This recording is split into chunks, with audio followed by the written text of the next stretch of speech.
Viewers welcome back to program. Viewers ਹੁਣ ਆਪਾਂ ਗੱਲਬਾਤ ਕਰਨ ਜਾ ਰਹੇ ਹਾਂ ਕਿ ਭਾਰਤੀ ਖੁਫੀਆ ਏਜੰਸੀਆਂ ਲਗਾਤਾਰਤਾ ਨਾਲ ਪਾਕਿਸਤਾਨ ਨੂੰ ਪੰਜਾਬ ਵਿੱਚ ਮਿਲੀਟੈਂਸੀ ਭੜਕਾਉਣ ਲਈ ਮੀਡੀਆ ਵਿੱਚ ਜਿਹੜੀਆਂ ਖਬਰਾਂ ਨੇ ਉਹ ਲਵਾ ਰਹੀਆਂ ਨੇ। ਇਹੋ ਜੀ ਇੱਕ ਖਬਰ ਵਿੱਚ ਕਿਹਾ ਗਿਆ ਹੈ ਕਿ ਪਾਕਿਸਤਾਨ ਦੇ ਇੱਕ ਡਰੋਨ ਨੇ ਗੁਰਦਾਸਪੁਰ ਜ਼ਿਲ੍ਹੇ ਵਿੱਚ ਇੱਕ ਲੱਕੜ ਦਾ ਬਾਕਸ ਡ੍ਰੌਪ ਕੀਤਾ ਜਿਸ ਵਿੱਚ 11 ਗ੍ਰਨੇਡ ਸਨ। ਕਸ਼ਮੀਰੀਆਂ ਬੀਬੀਆਂ ਨੂੰ ਵੀ ਭਾਰਤੀ ਏਜੰਸੀਆਂ ਵੱਲੋਂ ਝੂਠੇ ਕੇਸਾਂ ਵਿੱਚ ਜਿਹੜਾ ਹੈ ਉਹ ਫਸਾਇਆ ਜਾ ਰਿਹਾ ਹੈ। इस बारे आप विचार चर्चा करन जा रहे हैं और नाल ही गुरबाणी विचारां दी तुहाडे नाल सांझ पाई जाएगी। सो असीं चाहांगे कि तुसां नाल इसे तरह ही बने रहना। देखण सुण लई तुहाडा सब दा बहुत बहुत शुक्रिया जी। डॉक्टर साहब की कहना चाहोगे? देखो इस कोई शक नहीं है भी साडे किसी तबके नूं भावें भुलेखा होए कि ये फार्मर्स एजीटेशन सिर्फ 3 कानूनां तक महदूद है। अच्छा, दुश्मन साडा समझदा है भी वो सिख कौम दे खिलाफ और खास तौर ते खालिस्तान दे खिलाफ जंग लड़ रहे। अच्छा, इसलिए उन्होंने दुनिया भर दे विच अपने जिहड़े एंबेसडर कौंसलेट ने उन्होंने एक्टिवेट भी किया है। बिल्कुल किते ना किते वो जिथे शिकायत करन लगे हुए ने, जिवें अमरीका च इंडियन एंबेसडर ने कहा जी गांधी दा मूँह काला करता, खालिस्तानी आ गए, केस दर्ज करो। इंग्लैंड दे विच असीं देख रहे हैं पिछले दिनों के प्रोटेस्ट के हवाले नाल 3 सिख नौजवानों की गिरफ्तारी करवाई गई है क्योंकि इन्हें बोरिस जॉनसन ने जाना है 26 जनवरी ਨੂੰ ਜੇ ਉਦੋਂ ਤੱਕ ਜਿਉਂਦਾ ਰਿਹਾ, नहीं तो जिवें दी कोविड-19 दोबारा चंबड़ी है इन्हां दीयां करतूतां करके। और वो इस काम लगे हुए ने नाल दी नाल जिथे जिथे इन्हां दे स्लीपिंग सैल भी जिहड़े बैठे हुए सी मीडिया दे विच जां पोलिटिकल प्रोसैस दे विच, जिवें एल्बर्टा दे विच एक पांडा नां दा मिनिस्टर जिन्हें पिछले दिनां च मोदी दी सपोर्ट कीती सी कि जी मैं फार्मर नीतियां दे नाल सहमत है, ਤੇ ਸਿੱਖਾਂ ਨੇ ਤਾਂ ਹਰ ਥਾਂ ਜਿਹੜਾ ਉਹ ਇਹਨਾਂ ਦੀਆਂ ਪੁੱਛਾਂ ਚਕਾਈਆਂ ਹੋਈਆਂ ਨੇ, ਉਹਦੇ ਪਿੱਛੇ ਵੀ ਪੈ ਗਏ ਲੋਕਲ ਵੀ ਦੂਜੇ ਵੀ। ਤੂੰ ਆ ਹੁਣ ਉਹ ਮਾਫੀ ਮੰਗਣ ਤੇ ਆ ਗਿਆ, ਕਹਿੰਦਾ ਨਹੀਂ ਨਹੀਂ ਮੈਂ ਤਾਂ ਐਲਬਰਟਾ ਲਈ ਚੁਣਿਆ ਗਿਆ ਸੀ, ਮੈਨੂੰ ਇੱਥੇ ਹੀ ਰਹਿਣਾ ਚਾਹੀਦਾ ਸੀ, ਇਸ ਤੋਂ ਅੱਗੇ ਨਹੀਂ ਗੱਲ, ਮੈਂ ਤਾਂ ਕਿਸਾਨ ਦਾ ਪੁੱਤਰ ਹਾਂ, ਮੇਰੀ ਸਾਊਥ ਇੰਡੀਆ ਜ਼ਮੀਨ ਹੈ, ਇੱਧਰ ਉੱਧਰ ਕਿਸਾਨਾਂ ਨੂੰ ਵੱਧ ਕੀਮਤ ਮਿਲਣੀ ਚਾਹੀਦੀ ਹੈ ਔਰ ਦਿਸ ਦੈਟ। ਸੋ ਇਹ ਵੀ ਇੱਕ ਚੰਗਾ ਪੈਟਰਨ ਹੈ ਕਿ ਜਿਹੜਾ ਕੋਈ ਅੱਗੋਂ ਕੋਈ ਨੈਗੇਟਿਵ ਕਰਨ ਦੀ ਕੋਸ਼ਿਸ਼ ਕਰਦਾ ਉਹ ਦੌੜਾਉਂਦਾ ਔਰ ਇਹ ਸਿੱਖ ਸਪਿਰਿਟ ਵਿਜ਼ੀਬਲ ਹੈ। ਔਰ ਅੱਜ ਹੀ ਇੱਕ ਖਬਰ ਜਿਹੜੀ ਹੁਣੇ ਹੀ ਸਟੂਡੀਓ ਆਉਂਦੇ ਆ ਮੈਂ ਦੇਖੀ ਕਿ ਇਟਲੀ ਦੇ ਇੱਕ ਗੁਰਦੁਆਰਾ ਸਾਹਿਬ ਦੇ ਵਿੱਚ ਉੱਥੋਂ ਦੀ ਜਿਹੜੀ ਹੈ ਉਹ ਕੌਂਸਲ ਜਨਰਲ ਹੋਏਗੀ ਨੀਨਾ ਮਲਹੋਤਰਾ। ਅੱਛਾ, ਉਹ ਹੁਣ ਕਿਤੇ ਨਾ ਕਿਤੇ ਉਹਨਾਂ ਨੇ ਆਪਣਾ ਤਿਗੜਮ ਵੀ ਲੜਾਇਆ ਹੁੰਦਾ ਹੈ। ਗੁਰਪੁਰਬ ਹੁਣ ਗੁਰਦੁਆਰੇ ਤੁਸੀਂ ਆਣ ਤੋਂ ਤਾਂ ਕਿਸੇ ਨੂੰ ਨਹੀਂ ਰੋਕ ਸਕਦੇ ਨਾ, ਇਹ ਤਾਂ ਸਾਡਾ ਹੈ ਵੀ ਜਿਹੜਾ ਮਰਜ਼ੀ ਆਏ ਸੱਜਣ ਦੁਸ਼ਮਣ। ਪਰ ਉਹਨਾਂ ਨੇ ਆਪਣੀ ਰਿਪੋਰਟ 'ਚ ਜਾ ਕੇ ਇਹ ਦੱਸਣਾ ਹੁੰਦਾ ਜੀ ਦੇਖੋ ਅਸੀਂ ਜਾ ਕੇ ਉਹਨਾਂ ਨੂੰ ਦੱਸਿਆ ਔਰ ਸਾਡੇ ਤਾਂ ਬਹੁਤ ਲੋਕ ਜਿਹੜੇ ਨੇ ਉਹ ਕਿਸਾਨ ਜਿਹੜਾ ਉਹ ਇਹਨਾਂ ਦੇ ਹੱਕ ਦੇ ਵਿੱਚ ਅਸੀਂ ਕਰ ਲਏ। ਜਿਵੇਂ ਉਹ ਡਰਾਮਾ ਹੰਸਰਾਜ ਹੰਸ ਜਿਹੜਾ ਖਾਂਦਾ ਰਿਹਾ ਪੰਜਾਬ ਦਾ ਜਾਂ ਦੂਜਾ, ਉਹ ਹੁਣ ਦਿੱਲੀ 'ਚ ਜਿੱਥੋਂ MP ਬਣਿਆ ਉੱਥੇ ਜਾ ਕੇ ਕਰ ਰਿਹਾ ਕਿ ਜੀ ਇਹ ਤਾਂ ਐਵੇਂ ਕੁਝ ਲੋਕ ਜਿਹੜੇ ਨੇ ਜਿਨ੍ਹਾਂ ਦੀਆਂ ਉਹ ਖਰਾਬੀ ਕਰ ਰਹੇ ਨੇ, ਮੈਂ ਤਾਂ ਕਿਸਾਨਾਂ 'ਚ ਗਿਆ ਮੈਨੂੰ ਬਹੁਤ ਚੰਗਾ। ਉਹਨਾਂ ਨੇ ਕਿਹਾ ਵੀ ਇਹਦਾ ਨਹੀਂ ਤੇ ਮੁੰਡਿਆਂ ਦਾ ਵੀ ਬਾਈਕਾਟ ਕਰੋ। ਹੁਣ ਇਸ ਵੇਲੇ ਤਾਂ ਰੋਹ ਇਸ ਲੈਵਲ ਦੇ ਉੱਤੇ ਹੈ। ਔਰ ਇਹ ਹਾਂ ਜਦੋਂ ਨੀਨਾ ਮਲਹੋਤਰਾ ਉੱਥੇ ਗਈ ਔਰ ਅੱਧ ਦਾ ਸਿਰ ਵੀ ਨੰਗਾ ਔਰ ਉਦੋਂ ਹੀ ਇੱਕ ਭਾਈ ਹਰਪਾਲ ਸਿੰਘ ਨਾਂ ਦੇ ਸਿੰਘ ਨੇ ਉੱਥੇ ਹੀ ਰੋਕ ਲਿਆ ਉਹਨੂੰ, ਸਟੇਜ ਤੇ ਨਹੀਂ ਬੋਲਣ ਦਿੱਤਾ। ਉਹਨੇ ਕਿਹਾ ਵੀ ਮਤ ਬਾਹਰ ਚਲੋ, ਤੁਸੀਂ ਆ ਗਏ ਹੋ, ਮੱਥਾ ਟੇਕਿਆ, ਗੁਰਦੁਆਰੇ 'ਚ ਲੰਗਰ ਛਕੋ, ਬਾਹਰ ਜਾਓ ਦਰਸ਼ਕ ਸਕਰੀਨ ਤੇ ਦੇਖ ਸਕਦੇ ਨੇ ਕਿ ਵੀ ਹੈ। ਕਿਉਂਕਿ ਇਹ ਇੱਕ ਗਲੋਬਲ ਮੂਵਮੈਂਟ ਬਣ ਗਈ ਹੈ ਔਰ ਪੂਰੇ ਜ਼ੋਰ ਦੇ ਨਾਲ ਹੈ। ਹੁਣ ਜਦੋਂ ਅਸੀਂ ਦੇਖਦੇ ਹਾਂ ਵੀ ਵਟ ਕੈਨ ਗੋ ਰੌਂਗ, ਵੀ ਗਲਤ ਕੀ ਹੋ ਸਕਦਾ ਹੈ, ਕੀ ਕਰ ਸਕਦਾ ਦੁਸ਼ਮਣ, ਕੀ ਕਰੇਗਾ। ਸੋ ਉਹਦੇ 'ਚ ਇੱਕ ਤਾਂ ਜਿਹੜਾ ਉਹਨਾਂ ਦਾ ਫੇਵਰੇਟ ਟੌਪਿਕ ਹੈ ਵੀ ਇਹਨੂੰ ਖਾਲਿਸਤਾਨ ਨੂੰ ਪਾਕਿਸਤਾਨ ਦੇ ਖਾਤੇ 'ਚ ਪਾਓ, ਉਹਨੂੰ ISI ਦੇ ਪਾਓ ਔਰ ਉਹਨਾਂ ਨੂੰ ਕਹੋ ਕਿ ਜੀ ਇਹ ਉੱਥੇ ਮਾਹੌਲ ਵਿਗਾੜਨਾ ਚਾਹੁੰਦੇ ਨੇ। ਔਰ ਪਿਛਲੇ ਦਿਨਾਂ ਦੇ ਵਿੱਚ ਅਸੀਂ ਦੇਖਿਆ ਸੀ ਕਿ ਵੀ ਕਿਵੇਂ ਇਹਨਾਂ ਨੇ ਇੱਕ ਖਬਰ ਲਵਾਈ ਸੀ ਕਿ ਵੀ ਜੀ Punjab police bust drone module engaged in cross border smuggling of narcotics and weapons, ਜੀ 2 people arrested। ਇਹ ਪਿਛਲੇ ਹਫਤੇ ਦੀ ਖਬਰ ਸੀ। ਸੋ ਮੈਨੂੰ ਲੱਗਦਾ ਸੀ ਵੀ ਇਹਦੇ ਨਾਲ ਰਿਲੇਟਡ ਹੁਣ ਕੋਈ ਨਾ ਕੋਈ ਹੋਰ ਖਬਰ ਆਏਗੀ ਜ਼ਰੂਰ। ਇਹ ਤਾਂ ਉਹਨਾਂ ਨੇ ਸੀ ਕਿ ਜੀ ਉਹ ਪਾਕਿਸਤਾਨ ਨੇ ਡਰੋਨਸ ਰਾਹੀਂ ਉਹ ਪੰਜਾਬ ਦੇ ਵਿੱਚ ਡਰੱਗਸ ਵੀ ਸੁੱਟ ਰਹੇ ਨੇ, ਨਾਰਕੋਟਿਕਸ ਔਰ ਵੈਪਨਸ ਵੀ।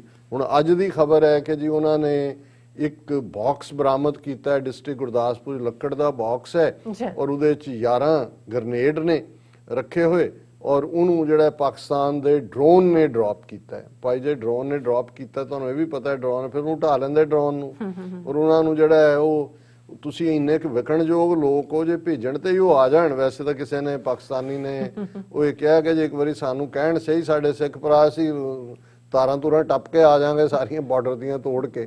ਚਲੋ ਅਸੀਂ ਐਪਰੀਸ਼ੀਏਟ ਕਰਦੇ ਹਾਂ ਇਸ ਸਪਿਰਿਟ ਨੂੰ ਵੀ ਕਿ ਇਸ ਵੇਲੇ ਭਰਾਵਾਂ ਵਾਂਗ ਨਾਲ ਖਲੋਤੇ ਨੇ ਔਰ ਬਹੁਤ ਵੱਡੀ ਸਪੋਰਟ ਹੈ। ਹਾਲਾਂਕਿ ਹਕੂਮਤੀ ਤੌਰ ਦੇ ਉੱਤੇ ਤਾਂ ਉਹਨਾਂ ਦਾ ਕੋਈ ਇੰਟਰਨੈਸ਼ਨਲੀ ਨਜ਼ਰ ਨਹੀਂ ਆਉਂਦਾ, ਕਿਉਂਕਿ ਉਹਨਾਂ ਨੂੰ ਆਲਰੇਡੀ ਉਹ ਇਸ ਫੀਅਰ 'ਚ ਨੇ ਕਿ ਅਸੀਂ ਕੁਝ ਨਹੀਂ ਕਰ ਰਹੇ ਤਾਂ ਵੀ ਸਾਡੇ ਖਾਤੇ 'ਚ ਪਾ ਰਹੇ ਨੇ ਕਿ ਭਾਈ ਇਹ ISI ਤੇ ਇਹ ਕਰਾ ਰਿਹਾ ਤੇ ਪਾਕਿਸਤਾਨ ਜੇ ਅਸੀਂ ਸੱਚਮੁੱਚ ਕੁਝ ਕਹਿ ਦਿੱਤਾ ਫਿਰ ਕੀ ਕਹਿਣਗੇ। ਉਹ ਮੇਰਾ ਇਹ ਕਹਿਣਾ ਹੈ ਵੀ ਜੇ ਬਿਨਾਂ ਕਹੇ ਹੀ ਤੁਸੀਂ ਬਦਨਾਮ ਹੋ ਰਹੇ ਹੋ ਤਾਂ ਕਰਕੇ ਹੀ ਬਦਨਾਮ ਹੋ ਕਿ ਭਾਈ ਜੇ ਤੁਹਾਨੂੰ ਇਹ ਲੱਗਦਾ ਵੀ ਬਦਨਾਮੀ, ਹਾਲਾਂਕਿ ਬਦਨਾਮੀ ਨਹੀਂ ਹੈ, ਇਹ ਕ੍ਰੈਡਿਟ ਹੈ ਔਰ ਇਹ ਤੁਹਾਨੂੰ ਬਾਰ-ਬਾਰ ਯਾਦ ਦਹਾਨੀ ਕਰਵਾ ਰਹੇ ਨੇ ਕਿ ਇਹਨਾਂ ਦੀ ਐਕਲੀਜ਼ ਹੀਲ ਕੀ ਹੈ, ਇਹਨਾਂ ਦੀ ਧੁੰਨੀ ਕਿਹੜੀ ਹੈ ਜਿੱਥੇ ਕਿ ਤੀਰ ਵੱਜੇ ਤੇ ਮਰਦੇ ਨੇ। ਸਿੱਖਾਂ ਤੋਂ ਵੱਧ ਕੇ ਇਹਨਾਂ ਦੀ ਹੋਰ ਕੋਈ ਕਮਜ਼ੋਰੀ ਨਹੀਂ ਹੈ। ਤੇ ਜੇ ਤੁਸੀਂ ਖੁੱਲ ਕੇ ਆ ਜਾਂਦੇ ਹੋ, ਉਹਨਾਂ ਨੇ ਤਾਂ ਉਹ ਤਾਂ ਜੋ ਨਹੀਂ ਵੀ ਤੁਸੀਂ ਕਰ ਰਹੇ ਤਾਂ ਵੀ ਕਹਿ ਰਹੇ ਨੇ।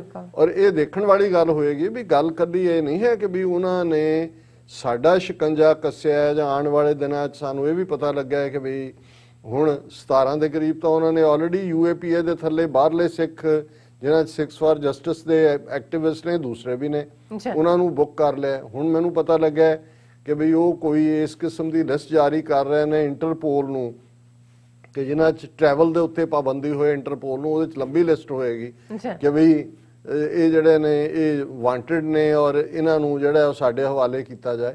ਸੋ ਇਹ ਉਹ ਸਾਰੇ ਦਹਿਸ਼ਤ ਦਾ ਕੰਮ ਆਪ ਕਰ ਰਹੇ ਨੇ, ਲੇਕਿਨ ਉਹ ਇਹ ਬਦਨਾਮ ਕਰਨ ਦੀ ਕੋਸ਼ਿਸ਼ ਕਰ ਰਹੇ ਨੇ ਕਿ ਜੀ ਇਹ ਪਾਕਿਸਤਾਨ ਔਰ ਦੂਸਰਾ ਤੀਸਰਾ। ਸੋ ਮੈਂ ਇਹ ਸਮਝਦਾ ਹਾਂ ਵੀ ਔਰ ਦੂਸਰੇ ਪਾਸੇ ਕਸ਼ਮੀਰ ਦੇ ਨਾਲ, ਕਸ਼ਮੀਰ 'ਚ ਅੱਜ ਵੀ ਹਜ਼ਾਰਾਂ ਨੌਜਵਾਨ ਜਿਹੜੇ ਇਹਨਾਂ ਨੇ ਚੁੱਕੇ 5 ਅਗਸਤ 2019 ਤੋਂ ਲੈ ਕੇ ਹੁਣ ਤੱਕ ਬਾਕੀ ਜੇਲ੍ਹਾਂ 'ਚ ਰੱਖੇ ਹੋਏ ਨੇ। ਇਲੈਕਸ਼ਨਾਂ ਦਾ ਡਰਾਮਾ ਵੀ ਉਹਨਾਂ ਨੇ ਕਰ ਲਿਆ।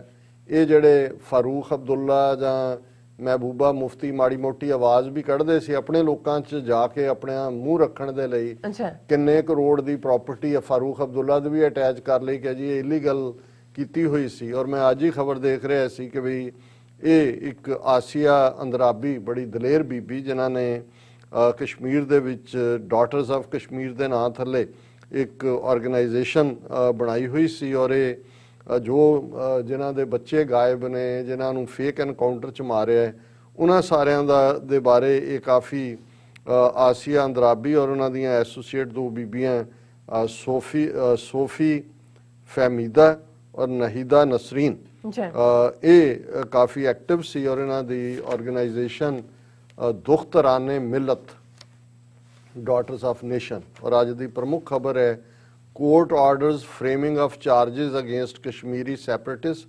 ਆਸੀਆ Andrabi and others. Case relates to allegedly waging war against the country with support from Pakistan, including terror entities there. ਹੁਣ ਇਹ ਬੀਬੀਆਂ ਜਿਨ੍ਹਾਂ ਨੇ ਡਾਟਰਸ ਆਫ ਦ ਨੇਸ਼ਨ ਦੇ ਥੱਲੇ ਜਿਹੜੀ ਹੈ ਡਾਟਰਸ ਆਫ ਦ ਨੇਸ਼ਨ ਦੁਖਤਰਾਨੇ ਮਿਲਤ, ਉਹ ਸਿਰਫ ਤੇ ਸਿਰਫ ਉਹਨਾਂ ਬੀਬੀਆਂ ਦੀ ਆਵਾਜ਼ ਬਣੀਆਂ ਹੋਈਆਂ ਸੀ। ਇਹ ਤਿੰਨੋਂ ਬੀਬੀਆਂ ਜਿਨ੍ਹਾਂ ਦੇ ਬੱਚੇ, ਜਿਨ੍ਹਾਂ ਦੇ ਭਰਾ, ਜਿਨ੍ਹਾਂ ਦੇ ਹਸਬੈਂਡ ਗਾਇਬ ਕੀਤੇ ਗਏ ਨੇ ਔਰ ਉਹਨਾਂ ਦੇ ਉੱਤੇ ਹੁਣ ਕੋਰਟ ਦਿੱਲੀ ਦਾ ਕਹਿ ਰਿਹਾ ਸਪੈਸ਼ਲ ਜੱਜ ਪ੍ਰਵੀਨ, ਉਹਨਾਂ ਨੇ ਕਿਹਾ ਕਿ ਵੀ ਅੰਦਰਾਬੀ ਔਰ ਸੋਫੀ ਫਹਿਮੀਦਾ ਔਰ ਨਹੀਦਾ ਨਸਰੀਨ ਦੇ ਖਿਲਾਫ ਜਿਹੜਾ ਹੈ ਉਹ UAPA ਅਨਲਾਫੁਲ ਐਕਟੀਵਿਟੀਜ਼ ਪ੍ਰੀਵੈਂਸ਼ਨ ਐਕਟ ਦੇ ਥੱਲੇ ਕੇਸ ਰਜਿਸਟਰ ਕਰੋ ਔਰ ਇਹਨਾਂ ਦੇ ਉੱਤੇ ਜਿਹੜੀ ਹੈ ਚਾਰਜ ਸ਼ੀਟ ਫਾਈਲ ਕਰੋ। ਅੱਗੇ ਜਿਹੜੇ ਉਹਨਾਂ ਨੇ ਜਿਹੜੇ ਨੇ ਉਹ ਸੈਕਸ਼ਨ ਲਾਏ ਨੇ ਕਿ ਕਿਹੜੇ ਦੇ ਥੱਲੇ ਉਹਨਾਂ ਨੂੰ, ਔਰ ਇਸ ਕਿਸਮ ਦੇ ਸੈਕਸ਼ਨ ਨੇ ਕਿ ਉਹ ਬਾਹਰ ਹੀ ਨਾ ਨਿਕਲ ਸਕਣ।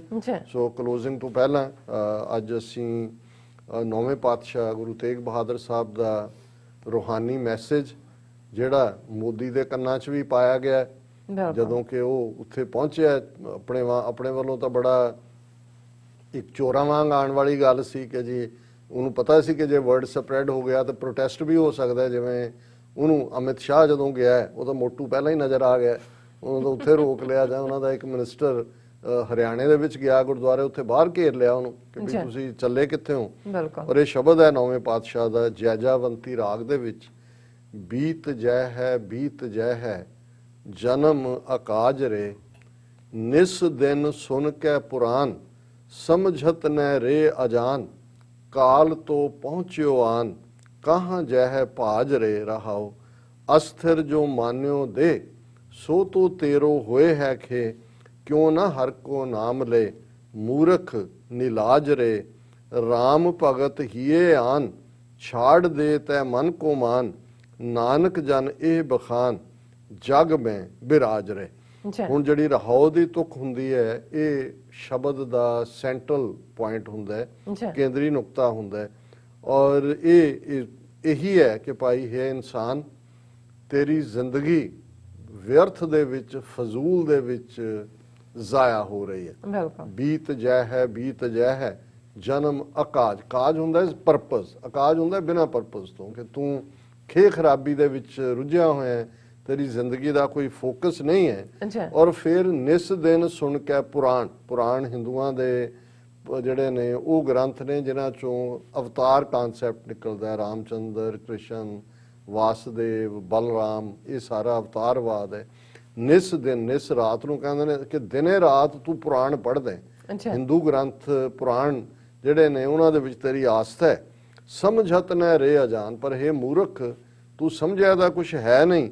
ਕਾਲ ਤੋਂ ਤੂੰ ਸਾਰੀ ਉਮਰ ਇਹ ਫਰਾਡ ਕਰਦਾ ਰਿਹਾ, ਪਖੰਡ ਕਰਦਾ ਰਿਹਾ, ਅਖੀਰ ਤੇਰਾ ਵੇਲਾ ਆ ਗਿਆ ਅਖੀਰ ਦਾ। ਕਾਲ ਤੋਂ ਪਹੁੰਚਿਓ ਆਨ, ਕਹਾਂ ਜਾਏ ਭਾਜ ਰੇ, ਕਿੱਥੇ ਦੌੜ ਕੇ ਜਾਏਗਾ? ਅੱਛਾ ਮੌਤ ਤੇਰੇ ਸਿਰ ਤੇ ਮੰਡਰਾ ਰਹੀ ਹੈ। ਬਿਲਕੁਲ ਔਰ ਤੂੰ ਜਦੋਂ ਜ਼ਿੰਦਗੀ ਜੀ ਰਿਹਾ ਤੂੰ ਸਮਝਦਾ ਹੈ ਅਸਥਿਰ ਜੋ ਮਾਨਿਓ ਦੇ, ਕਿ ਮੈਂ ਨਹੀਂ ਮਰਨਾ ਹੈ, ਕਿ ਮੈਂ ਜਿੰਨਾ ਮਰਜ਼ੀ ਕਿਸੇ ਨੂੰ ਦੁੱਖ ਦੇ ਲਾਂ, ਲੋਕਾਂ ਦੇ ਹੱਕ ਖੋਹ ਲਾਂ, ਲੋਕਾਂ ਨੂੰ ਮਰਨ ਕੰਢੇ ਪਹੁੰਚਾ ਦਿਆਂ, ਜਾਂ ਲੋਕਾਂ ਨੂੰ ਮਾਰਨ ਜੋ 2002 ਚ ਮੋਦੀ ਨੇ ਕੀਤਾ ਹੈ, ਅੱਛਾ ਕਿ ਭਾਈ ਤੂੰ ਇਹ ਸਮਝਦਾ ਹੈ ਵੀ ਤੇਰਾ ਅੰਤ ਨਹੀਂ ਹੋਣਾ। ਅਸਥਿਰ ਜੋ ਮਾਨਿਓ ਦੇ, ਸੋ ਤੋਂ ਤੇਰੋ ਹੋਏ ਹੈ ਖੇ। ਇਹ ਗੱਲ ਯਾਦ ਰੱਖ ਕੇ ਅਲਟੀਮੇਟਲੀ ਤੂੰ ਵੀ ਸਵਾਹ ਹੋਣਾ ਹੈ ਬਿਲਕੁਲ ਕਿ ਭਾਈ ਅਲਟੀਮੇਟਲੀ ਹਰ ਇੱਕ ਦਾ ਇਹ ਐਂਡ ਹੈ।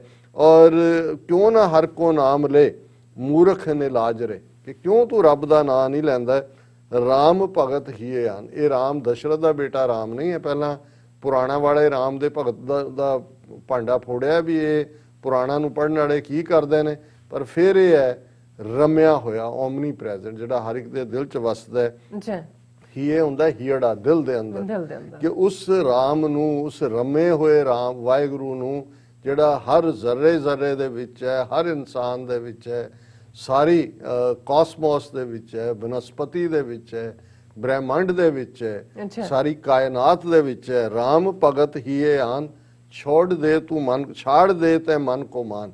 ਇਹ ਜਿਹੜੇ ਝੂਠੇ ਹੰਕਾਰ ਦੇ ਵਿੱਚ ਫਸਿਆ ਹੋਇਆ ਹੈ, ਤੂੰ ਦੁਨੀਆ ਨੂੰ ਤਕਲੀਫ ਦੇ ਰਿਹਾ ਹੈ, ਹੰਕਾਰੀ ਅਹੰ ਦੇ ਵਿੱਚ ਫਸਿਆ ਹੋਇਆ, ਔਰ ਇਹ ਸਾਰੇ ਨੂੰ ਛੱਡ, ਛੋੜ ਦੇ ਤੇ ਮਨ ਕੋ ਮਾਨ, ਨਾਨਕ ਜਨ ਇਹ ਬਖਾਨ। ਨੌਵੇਂ ਨਾਨਕ ਇਹ ਫਰਮਾਉਂਦੇ ਨੇ ਕਿ ਭਾਈ ਮੇਰਾ ਤਾਂ ਤੇਰੇ ਲਈ, ਤੁਹਾਡੇ ਲਈ ਇਹੀ ਮੈਸੇਜ ਹੈ, ਜਗ ਮੈਂ ਬਿਰਾਜ ਰੇ, ਕਿ ਜੇ ਤੁਸੀਂ ਇਸ ਸੰਸਾਰ ਦੇ ਵਿੱਚ ਸੱਚਮੁੱਚ ਆਪਣੇ ਵਰਥ ਨੂੰ ਪ੍ਰੂਵ ਕਰਨਾ ਹੈ, ਵਿਰਾਜਣਾ ਹੁੰਦਾ ਹੈ ਰੌਸ਼ਨੀ, ਬਿਲਕੁਲ ਨੂਰ, ਲੋ।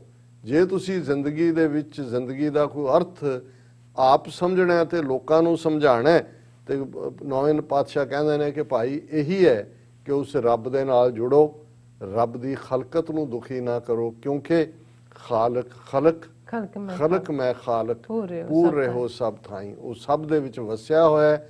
ਤੇ ਜੇ ਖਲਕ ਦੁਖੇਗੀ ਜੇ, ਤੇ ਫਿਰ ਜਿਹਨੂੰ ਭਾਈ ਨੰਦ ਲਾਲ ਜੀ ਦੇ ਰਹਿਤਨਾਮੇ 'ਚ ਹੈ, ਫਿਰ ਖਾਲਕ ਵੀ ਦੁਖਦਾ ਹੈ। ਸੋ ਇਹ ਅੱਜ ਦਾ ਵਿਚਾਰ ਜੀ। ਰਾਜ ਸਾਹਿਬ ਤੁਹਾਡਾ ਬਹੁਤ ਬਹੁਤ ਸ਼ੁਕਰੀਆ, ਤੁਸੀਂ ਅੱਜ ਦੇ ਐਮੀ ਸ਼ੋਅ ਤੇ ਅੱਜ ਦਾ ਵਿਚਾਰ ਸਾਡੇ ਦਰਸ਼ਕਾਂ ਨਾਲ ਸਾਂਝਾ ਕੀਤਾ। ਇਸ ਤਰ੍ਹਾਂ ਆਪਣੇ ਵਿਊਅਰਸ ਕੋਲ ਨੇ ਇਜਾਜ਼ਤ। ਵਿਊਅਰਸ, ਸਾਡੇ ਪ੍ਰੋਗਰਾਮ ਦਾ ਸਮਾਂ ਇੱਥੇ ਸਮਾਪਤ ਹੁੰਦਾ। ਤੁਸੀਂ ਆਪਣੀ ਰਾਏ ਤੇ ਸੁਝਾਅ ਸਾਨੂੰ ਭੇਜਣਾ ਭੁੱਲਣਾ ਸਾਡੇ ਇਸ ਪਤੇ ਤੇ SOS@tv84.tv ਤੇ ਅਸੀਂ ਆਪਣਾ ਪ੍ਰੋਗਰਾਮ ਲੈ ਕੇ ਫਿਰ ਦੁਬਾਰਾ ਤੁਹਾਡੇ ਰੂਬਰੂ ਹੋਵਾਂਗੇ। ਤਦ ਤੱਕ ਲਈ ਮੈਨੂੰ ਤੇ ਆਪਣੇ ਨਾਲ ਸੁਣਾ ਗਿਆ ਦੋ, ਦੇਖਦੇ ਰਹੋ TV84।